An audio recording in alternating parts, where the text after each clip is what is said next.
안녕하세요. 여러분과 함께 본영어 문법편을 공부하고 있는 영어 김과연입니다. 아직 좋아요와 구독을 안 눌러주신 분들은 꼭 한번 눌러주시고 영상을 마저 시청해주시면 감사드리겠습니다. 자, 이번 시간부터는 tense, 시제에 대해서 진도를 나가게 될 건데요. 솔직하게 먼저 말씀드리겠습니다. 시제 저도 어려워요. 저도 너무 어렵고요. 저도 시제 질문을 받으면 대답하기 힘든 경우가 많습니다. 근데 조금 건방지게도 이 말씀도 드릴 수 있습니다. 저만 그런 게 아니고 대부분 선생님들이 그럴 거예요. 시제라고 하는 것이 우리가 알고 있는 단편적인 규칙들로만 설명이 되면 참 좋겠지만 이거 외에도 개입하는 요소가 너무 많습니다. 그래서 일단은 이렇게 말씀드리고 싶어요. 시제에 대해서는 교재에 나온 정도만 알고 있자. 그런데 이게 우리가 알아야 되는 정보의 전부는 아니다 라는 걸 반드시 명심하여야만 한다 라고 기억을 해주셨으면 좋겠습니다. 아시겠죠? 제 영상 자체가 교재를 공부하기 위한 가이드 영상의 성격이 강하기 때문에 저는 이 교재에 맞춰가지고 이 교재의 틀에서 설명을 드리려고 노력을 하겠습니다. 자, 일단은 시제라고 하는 것이 무엇인지에 대해서 먼저 조금 설명을 드려보겠습니다. 자, 일단 시제라고 하는 것이 있고요. 시간이라고 하는 개념이 있어요. 시간이라고 하는 거는요, 우리 인류가 모두 공유하고 있는 아주 보편적인 정말 하나의 개념으로서의 존재이고요. 시제 같은 경우에는요, 문법적인 개념이에요. 문법적인 개념이라는 건 특정 언어에 해당된다는 거고, 특정 언어에 해당된다는 거는 보편적이지 않다, 특수성을 가질 수가 있다라는 의미가 됩니다. 오케이. 그리고 하나 더. 우리가 시간에 대해서 논할 때 보통 말하는 과거니, 현재니, 미래니 하는 개념들을 시제라고 하는 녀석은 모두 다 가질 필요는 없다라는 거예요. 뭐 제가 언어에 대해서 깊게 알고 있는 건 아니지만 인공 언어까지 포함을 했을 때 뭐 과거 시제가 없는 언어가 있을 수도 있지. 현재 시제가 없는 언어가 있을 수도 있고요. 미래 시제가 없는 언어도 있을 수 있어요. 그래서 우리가 시제라고 하는 것이 반드시 모든 시간을 다 표현할 수 있어야만 한다. 혹은 우리나라 말, 한국어가 가지고 있는 시제 시스템과 영어가 가지고 있는 시제 시스템이 완벽하게 일치해야 한다와 같은 생각은 하지 않으시는 게 좋습니다. 됐죠? 이걸 전제로 깔고 시제라고 하는 것에 대해서 선생님마다 다르게 설명을 하시는데 저 같은 경우에는 시제라는 개념을 뭐라고 설명을 하냐면 영어에서의 시제는요. 일단 시간을 나타내기 위한 표현입니다. 그런데 하나의 조건이 더 있다고 생각을 해요. 뭐냐면 동사의 어형을 변형시킴으로써 라고 하는 규칙을 추가하겠습니다. 그러면 어떠한 문제가 생기게 되느냐? 우리가 시제를 배울 때 과거 시제, 현재 시제, 미래 시제라고 배우게 되는데 현재 시제는 동사 원형 그대로 쓰거나 동사 원형에 es를 붙여서 표현하죠. 현재 시제는 과거 시제는 동사에 ed를 붙여서 표현합니다. 미래 시제라고 불리는 표현은 어떻게 표현하죠? will 동사 원형으로 쓰거나 be going to 동사 원형으로 쓰는 걸 대표적인 미래 시제 표현이라고 쓰죠. 근데 보니까 동사에 s나 es를 붙이거나 아니면 원형 그대로를 쓰는 것도 어형 변형이에요. 그리고 동사에 ed를 붙이는 것도 어형 변형입니다. 그런데 지금 미래 시제 같은 경우에는 동사 원형에다가 뭐를 붙였어요? 조동사 will을 붙여놨죠. 동사의 어형, 형태가 변한 거예요. 형태가 변한 게 아니라 다른 단어의 도움을 바라고 있는 거예요. 다른 단어의 도움을 바라고 있는 거죠. 그렇다 보니까 저는 위 기준에 따라서 미래 시제라는 건 존재하지 않는다. 라고 말씀을 드릴 겁니다. 그래서 저는 미래 시간 지시 표현, 미래 시간 표현과 같은 표현을 주로 사용할 건데 여러분이 이 체계를 따르실 필요는 없어요. 아시겠죠? 그리고 문법 원서들 같은 경우에도 영어 교육과 영문학과 뭐 이런 분들이 보는 원서 같은 경우에도 미래 시제라는 표현을 그대로 사용하고 있는 책들이 꽤 많습니다. 옛날 책이어서 그런 게 아니라 상당히 최근의 책들도 굳이 그렇게 깐깐징어처럼 미래 시제라는 용어를 배척하지 않고 그냥 쓰는 경우가 있어요. 제가 쓰지 않겠다는 것 뿐이니까 여러분들은 마음껏 쓰셔도 되고요. 한편으로는 이렇습니다. 학교 선생님들께서도 전부 다 공부를 하신 분들이거든요. 학원쌤들도 좋은 학원에서 공부하시고 좋은 학교에서 공부하신 분들이에요. 그런데 가끔 미래 시제란 건 존재하지 않아 라고 누군가가 설명하는 영상을 보고 나서 학원에서 미래 시제라는 말을 쓰는 선생님을 보면 으유 저 멍청한 거, 저 무식한 거, 나도 유튜브에서 배웠는데 미래 시제란 건 존재하지 않는데 저 멍청한 선생은 미래 시제라는 말을 쓰고 있네, 이렇게 말씀하실 필요가 없다라는 겁니다. 대부분의 문법 용어는요, 합의가 되어 있지 않아요. 그러니까 제발 특정 선생님을 깔아 뭉개는 용도로 이러한 지식들을 사용하지 않으셨으면 좋겠습니다.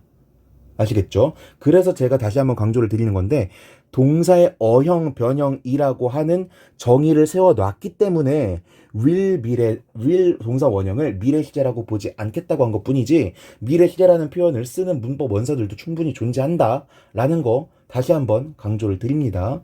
아시겠죠? 제 영상이 가끔 학원 선생님들이나 학교 선생님들을 괴롭히는 용도로 사용이 된다라는 말을 들었어가지고 이렇게 강조를 드렸습니다. 아시겠죠?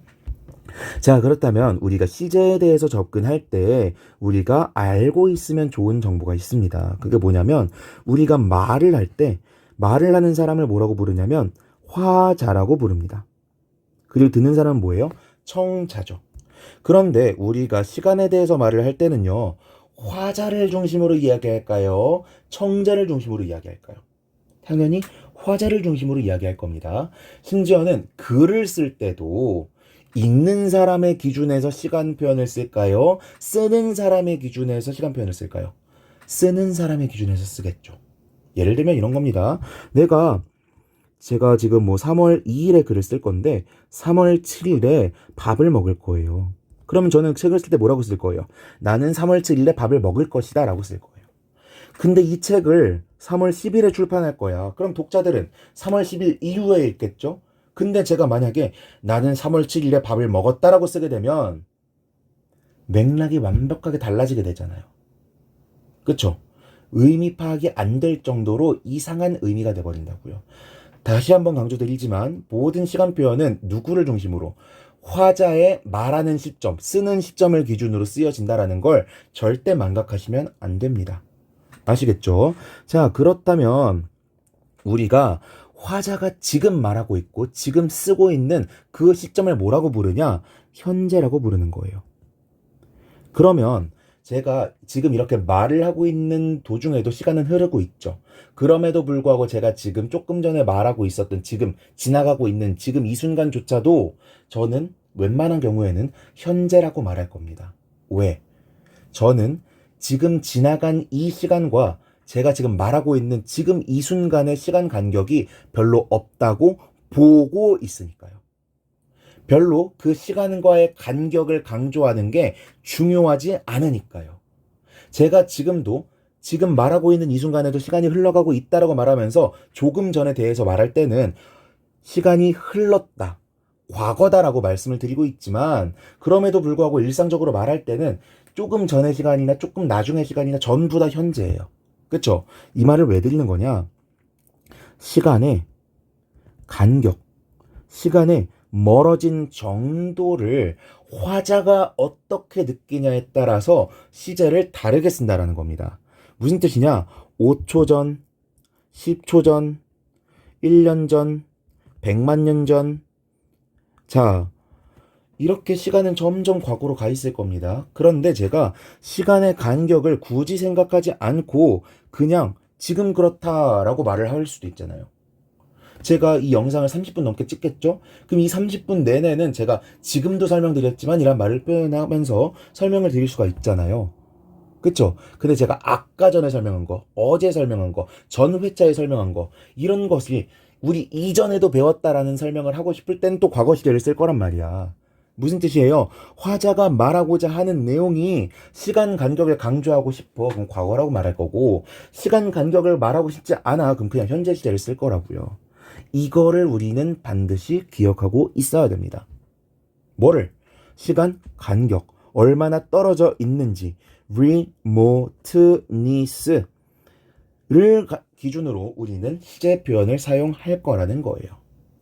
됐습니까? 내가 그래서 어떠한 간격이든지 간에 5초든지 1년이든지 간에 이전에 있었다라고 하는 과거가 현재로부터 떨어진 과거가 그랬다라는 말을 하고 싶을 때는 무슨 시제를 쓸 거다? 과거 시제를 쓸 것이다. 오케이. 제가 지금 10분에 가깝게 이런 뻘소리를 짓거리고 있는 이유를 교재 설명을 들어가면 조금은 이해하실 수 있을 겁니다. 자, 설명으로 바로 들어가 볼게요. 현재 시제와 미래 표현이라고 되어 있죠. 이 교재도 미래 시제라는 표현을 거부하고 있는 거예요. 재밌죠? 현재 시제는 동사 원형 그대로를 사용하거나 3인칭 단수 주어 뒤에서 s나 es를 붙인 형태로 사용을 하게 될 거고, 미래 시제 같은 경우에는 will을 사용하거나 be going to를 사용할 것이다 라는 거 알고 있고요. 여기에도 나타났지만 시제와 시간은 차이가 있다. 시제는 문법적인 개념이고 저는 뭐라고 정의를 내릴 거냐? 동사의 어형 변화를 통해서 시간을 표현하는 것이 시제다 라고 말씀을 드릴 거라고요.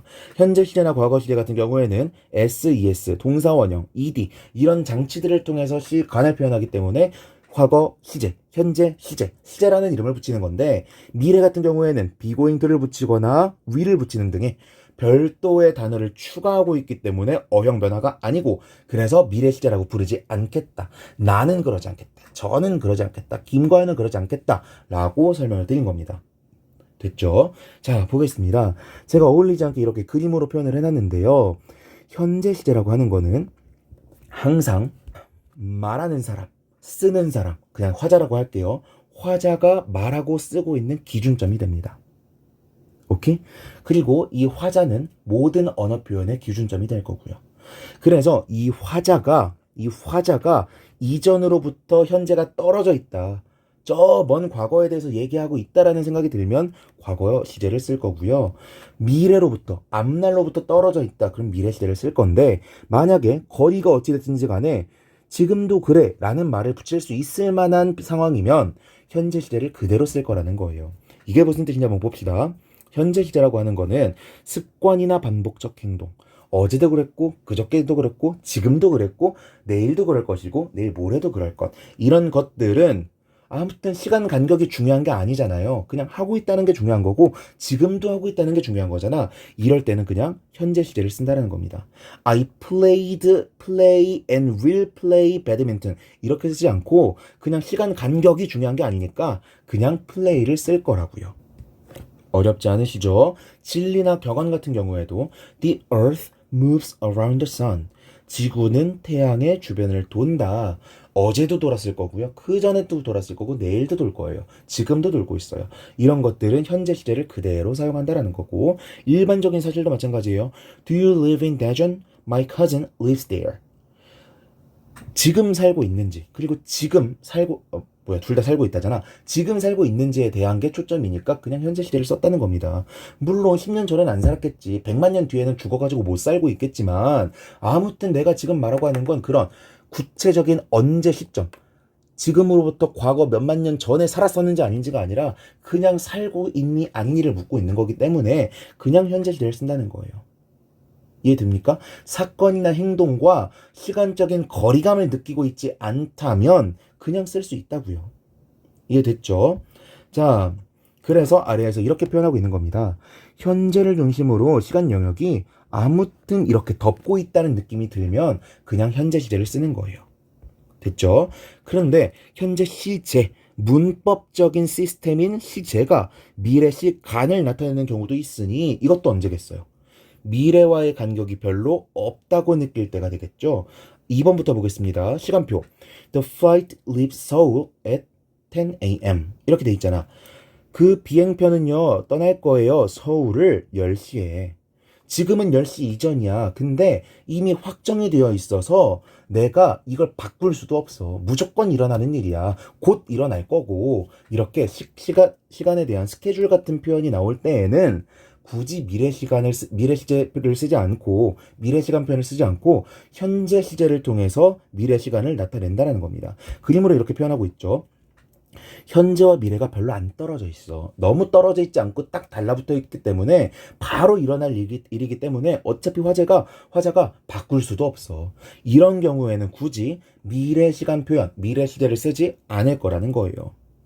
이해되셨죠? 자, 1번 같은 경우에는 조금 결이 다른데요. 이건 일단 외웁시다. 시간과 조건의 부사절에서는 현재가 미래를 대신한다. 이거 옛날에 성문 맨투맨 때부터 써오던 아주 유구한 전통이 있는 아주 낡아빠진 아주 늙은 그런 문장이거든요. 근데 이런 문장 외워두는 게 정말 공부에 도움이 많이 될 때가 있습니다. 다시 읽어볼게요. 시간과 조건에 끊고 부사절에서는 끊고 현재가 미래를 대신한다. 이렇게 외우시는 거예요. 일단 모든 부사절이 아니라 뭐에서만, 시간과 조건의 부사절에서만, 그리고 명사절, 형용사절이 아니라 뭐에서만, 부사절에서만. 이럴 때는 미래 시제를 쓰지 않고 현재 시제를 써야만 한다라는 겁니다. 물론 제가 영어 사적으로 조금 더 설명을 드리면 더 재밌을 수 있는데 너무 강의가 길어지니까 설명 안 드릴 거고요. 보니까 I will call you. 나는 전화를 걸 거예요. When I get there. 내가 거기에 도착하면. 도착 지금 했어요? 안 했어요? 안 했죠. 도착하는 건 미래 시간이잖아. 그런데 시제와 시간은 다를 수 있다니까요. 미래에 도착할 것임에도 불구하고 시간과 조건의 부사절이잖아. 이럴 땐 그냥 will get이 아니라 get만 쓴다고요. 외우시는 겁니다. 근데 출제 포인트로 어떤 것이 있느냐? 부사절이랑 명사절을 구분해야죠. 우리가 아직 의문사절에 대해서는 깊게 배우지 않아서 잘 모를 수 있는데 의문사절 두부정사 때 잠깐 배우긴 했습니다. 얘가 간접 의문문을 나타내는 건데요. 간단하게 설명하면 이렇게 설명할 수 있습니다. 의문문을 하나의 명사로 만들어서 문장 속에 집어넣은 것, 그게 의문사절, 그게 간접 의문문입니다. 그렇다면 여기 문장 해석해 볼게요. 제가 의문사로 시작하는 것들은 전부 다 지라고 해석하면 된다 그랬습니다. Do you know? 넌 알고 있니? When he will come. When, 언제 he will come. 그가 오는지를 알고 있니? 라는 문장이에요. 자, 얘가 지금 know의 목적으로 사용되고 있고 그렇다면 명사절이죠. 목적으로 사용되고 있는 명사절. 그런데 위에서 뭐라 그랬어요? 시간과 조건의 부사절에서는 현재가 미래를 대신한다 그랬지. 그렇다면 명사절에서는 이 규칙이 통한다 안 통한다? 안 통한다. 미래의 일이라면 will, be going to 같은 걸 써 주어야만 한다라는 거예요. 이해되셨죠?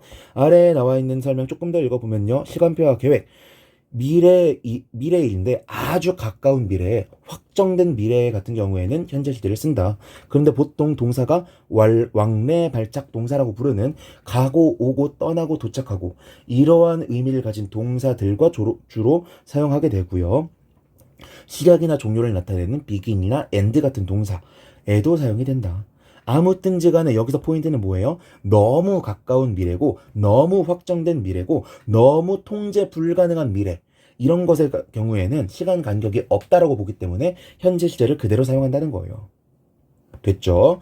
자, 넘어가서 미래 표현입니다. 미래 표현의 대표는 will과 be going to예요. 나머지는 천천히 외우시면 됩니다.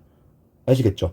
미래 표현이라고 외우지 않는데 잘 생각해보면 미래의 일을 나타내는 것 같은 그런 표현들이 충분히 있어요. 그래서 너무 막 미래 시제 표현들에 막 그렇게 얽매고 걱정하고 그럴 필요는 없습니다.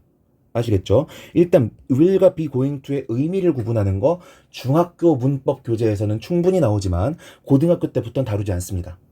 확실하게 다루지 않아요. 그리고 공시생분들 중에서 이 강의를 들으시는 분들 중에서 공시에는요 영작이 옳지 않은 것은 같은 유형의 문제가 있어요. 그래서 will과 be going to를 구분해야 될 수도 있을 것 같은데 어떡하죠? 라고 생각을 하신다면 안 물어봅니다. 물어볼 수가 없어요. 걱정하지 마시고 일단은 그냥 이런 표현들이 미래를 나타낸다 정도까지만 외우시고 지나가시면 됩니다. 아시겠죠? 자, will 뭐뭐 할 것이다, be going to 뭐뭐 할 것이다 라는 뜻이고 be ing 나와 있는데 얘도 보통 이 친구 시간표나 계획이랑 같이 엮어서 많이 나오는 건데요. 저는 보통 진행형을 어떻게 그리냐면 이렇게 시간 그래프가 있으면 현재, 미래가 있으면은 현재 진행을 이렇게 표현합니다. 현재 하고 있고요. 과거부터 현재 하고 있고요. 조금 전에도 하고 있었고요. 가까운 미래에도 하고 있는 거예요. 내가 지금 갑자기 뚝 하고 멈추는 걸 진행형으로 굳이 쓰지 않을 거 아니에요. 그래서 앞으로 나아가고 있기 때문에 조금 뒤 미래까지도 포괄을 하고 있는 거예요. 오케이? 그래서 being가 미래의 의미를 나타낼 수 있는데 보통은요. 주어가 의도하고 계획한 것일 경우에 사용하게 됩니다. 조금 더 디테일하게 볼게요. 자, 미래를 나타내는 현재 시제와 현재 진행이라고 나와 있는데 위에서 현재 시제도 확정된 미래 같은 경우에 쓸 수 있다 그랬고 BING도 확정된 미래에 대해서 쓸 수 있다 그랬죠. 그래서 we have a meeting this afternoon. We are having a meeting this afternoon. 이 두 문장을 비교를 해보면요. 현재 시제를 사용한 경우에는 어떻게 사용되는 거야? We have a meeting. 우리 그냥 확정돼 있어. 이거 그냥 하기로 돼 있는 거야. 그걸 알려주고 싶을 때 이런 말을 하는 거고 we are having 이라고 할 때는 그거 내가 의지적으로 준비했고 내가 준비했어. 내 계획에 따라서 준비했어. 내가 완료했으니까 이거는 확실하게 준비가 끝난 일이야. 이런 걸 전달할 때 are having을 쓰게 됩니다. 큰 차이 느끼시나요? 잘 못 느끼겠죠? 이런 것들은 회화를 하시면서 그냥 느낌적으로 바로 딱 튀어나오는 표현을 쓸 수 있을 때 그때 중요한 거지 그 전까지는 그렇게 중요한 게 아닙니다. 아시겠죠? 그냥 BING도 미래 시간을 나타낼 수 있구나 정도만 보시고 지나가시면 돼요. B2용법 같은 경우에는 예전에 투부정사 파트에서 배웠고요. B2용법 용법 굉장히 다양했는데 그냥 우리는 어떻게 하자? 일단 B2를 그냥 묶어서 should라고 어거지로 해석을 해보자. 그래서 원래는 지금 미래에 대해서 나타내고 있는 거니까 굳이 바꾸더라도 will로 바꿔서 해석을 해야겠지만 the final exam 기말고사가 should start 시작해야 돼. next Wednesday 다음 주 수요일 날 시작해야 돼. 말 되잖아요. 시작할 것이다라고 안 하고 시작해야 돼라고 해도 말이 되잖아. 그러니까 그냥 should로 어거지로 해석해보고 나중에 B2용법이 조금 더 익숙해지면 그때서야 맞는 해석, 더 정확한 해석, 더 철저한 해석을 찾아가시면 된다라는 겁니다. 아시겠죠? 자, 넘어가고요. 제가 여기에 우선 숙지라고 해놓은 거 있죠. 이게 will과 be going to를 먼저 숙지하라는 건데 이 둘의 차이도 한번 적어봤습니다. be going to 같은 경우에는요. 뭔가 근거가 있는 거야. 내가 지금 생각을 하고 있든 내가 뭔가 관찰을 했든지 간에 미래에 무엇인가 할 거라는 것에 대한 근거가 있는 거예요. will 같은 경우에는 그런 근거가 없는 겁니다. 그래서 아래 예문 있죠. The patient is going to get well soon. get well 그럼 건강해지다라는 뜻이거든요. 이거랑 the patient will get soon 이거랑 의미 차이가 난다고요. be going to 뭔가 근거가 있다는 거죠. 이런 거는 의사 같은 사람이 차트를 보니까 건강 상태가 호전되고 있어요. 좀 있으면 다 나을 것 같네요. 이럴 때 be going to를 쓰는 거고 뭐 병문안을 왔다고 치더라도 병문안 온 사람이 안색도 좋아지고 있고 너 지금 혈색도 돌아. 너 근데 아까는 누워있는 상태에서 일어나지도 못했는데 지금 일어날 수 있네. You are going to get well soon. 이런 식으로 말할 수 있는 거죠. 근데 will get soon 같은 경우에는 근거가 없는 거야. 너 좀 나아질 거야. 이런 거예요. 그래서 그런 거죠. 너 병문안 갔는데 너 곧 나아질 거야. 걱정하지 마. 이런 말 쓸 때 will을 쓰는 겁니다. 날씨 같은 경우에도 마찬가지입니다. 뭐 비가 올 것 같아 이런 표현에서 will 그러면은 그냥 비가 올 것 같은 거고요. be going to를 쓰게 되면은 먹구름을 봤다거나 일기예보를 봤다거나 이런 근거가 있는 상황에 be going to를 쓰는 겁니다. 그런데 제가 이렇게 설명드리면서도 그렇게 긴 설명 아니죠. 근데 제가 왜 굳이 알 필요 없다 그랬을까? 이것만으로 구분하는 건 아니거든. 이것만으로 구분하는 건 아니기 때문에 일단 이런 식으로도 구분할 수 있구나 정도만 기억하고 지나가시면 되겠습니다. 아시겠죠? 뭐 조건문, 뭐 우리 가정법이나 조건문 같은 거 배울 때 if절 다음에 주절 여기에도 will을 쓰지 be going to 쓰지 않는다 뭐 이런 잡다구리한 규칙들이 되게 많아요. 그게 다 이유도 있어. 근데 그거를 제가 다 알지도 못할 뿐더러 여러분들이 알 필요도 없고 그걸 시험에 묻지도 않아요. 그러니까 이 정도 선에서 공부를 마치도록 하자라고 말씀을 드리는 겁니다. 아시겠죠? 자, 이번 시간에는 제가 이것저것 길게 말을 하다 보니까 벌써 20분이 지나가 버렸습니다. 그래서 이번 강의는 여기서 마치도록 하겠고요. 다음 강의는 과거 시제와 현재 완료라고 하는 정말 어려운 파트, 정말 한국인들이 어려워하는 파트에 대해서 다뤄보도록 하겠습니다. 이번 강의 들으시느라 고생 많으셨고요. 아직 좋아요와 구독 눌러주시지 않은 분들은 꼭 눌러주시길 바라면서 질문이 있으시면 댓글로 남겨주시거나 오픈 채팅으로 들어와서 남겨주시면 성심성의껏 제가 아는 선에서 열심히 답변 드리도록 하겠습니다. 이상 강의 마치도록 하겠습니다. 수고하셨습니다.